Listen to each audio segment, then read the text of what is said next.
नमस्कार, स्वागत छ मेरो च्यानलमा। आज चाहिँ हामी समीर श्रेष्ठको नयाँ सङ मायालु सुनाना यसको युकुलेले लेसन हेर्न गइरहेका छौँ। गीत चाहिँ ए माइनरको कीमा छ। सो कर्डहरू चाहिँ A minor, G major,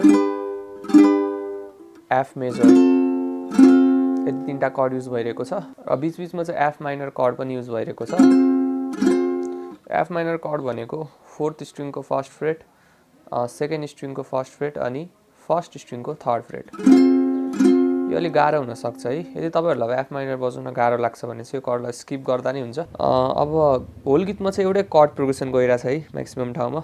A minor, G, F अनि जी, यही कर्ड प्रोग्रेसन गइरहेछ थ्रु आउट द सङ। अनि स्ट्रमिङ प्याटर्न चाहिँ गीतको down down up up down down down up.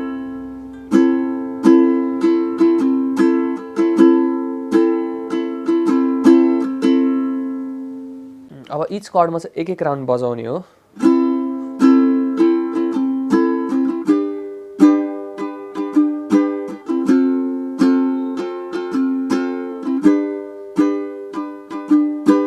मायालु सुनाना सक्दिन होला म हेर्न तिमीलाई उसले जस्तै।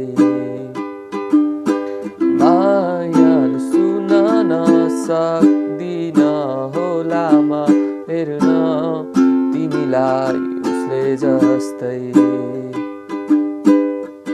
अब त्यसपछि कोरसमा गएर पनि सेम कर्ड है। तर माया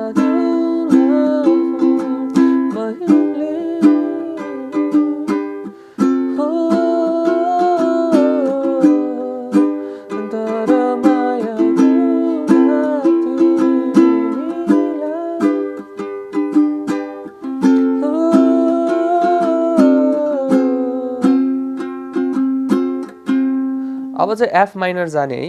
एफ माइनर चाहिँ कुन बेला जाने भन्दाखेरि लाइक सुरुको अगाडिको भर्स चाहिँ अब यो ए माइनर जी एफ जीमै गइरहेछ भने बाँकी अब कोरस सुरु भएपछि चाहिँ हरेकचोटि सेकेन्ड लाइनमा जाँदाखेरि चाहिँ तपाईँहरूले ए माइनर जी एफ अनि त्यसपछि यो एफ माइनरमा जाने क्या। तपाईँहरूले अब गीतलाई पनि मजाले सुन्नुभयो भने है ध्यानले त्यहाँ बेला बेलामा चाहिँ एउटा माइनर कर्ड सुन्न सक्नुहुन्छ। त्यो चाहिँ अलि अर्कै सुनिन्छ है, त्यो चाहिँ एफ माइनर हो। तपाईँहरूलाई अब युकुलेलीमा बजाउन गाह्रो लाग्छ भने चाहिँ तपाईँहरू होल सङमा एफ माइनरको सट्टा जी नै बजाउन सक्नुहुन्छ है, सेम प्रोग्रेसन। सो यही नै थियो गीतको लेसन चाहिँ। आई होप तपाईँहरूले बुझ्नुभयो होला। गीत बजाउन सिम्पल छ है। र अब केही कन्फ्युजन छ भने चाहिँ मलाई कमेन्टमा सोध्न सक्नुहुन्छ। त्यस्तै गरी भिडियो मन पर्यो भने लाइक गरिदिनु होला र च्यानलमा नयाँ हुन्छ भने सब्सक्राइब गर्न नबिर्सिदिनु होला।